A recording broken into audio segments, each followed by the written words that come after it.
মা, আমাকে দোয়া দিয়ে দাও, আজকে আমি স্কুলে যাচ্ছি। ঠিক আছে, দোয়া দিয়ে দিলাম। স্কুলে গিয়ে বেশি দুষ্টামি করিস না।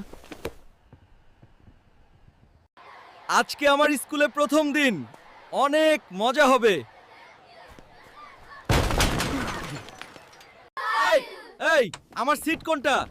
তাড়াতাড়ি আমার সিট, আমাকে বসতে দাও।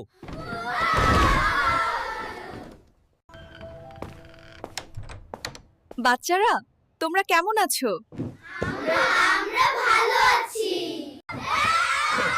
এই বাচ্চারা, তোমরা কি এটা মাছের বাজার পাইছো?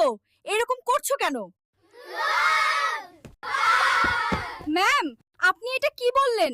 আমি আর ক্লাসে থাকবো না। আমি আর স্কুলে পড়বো না, এরা আমাকে বকা দিছে। গোলাম, তুই সারাদিন বাসায় বসে বসে থাকিস, স্কুলে যাওয়া লাগবে না। মা, মেরো না আমাকে। মারবো না যদি তোর বন্ধুরা লাইক আর সাবস্ক্রাইব করে। Bye bye.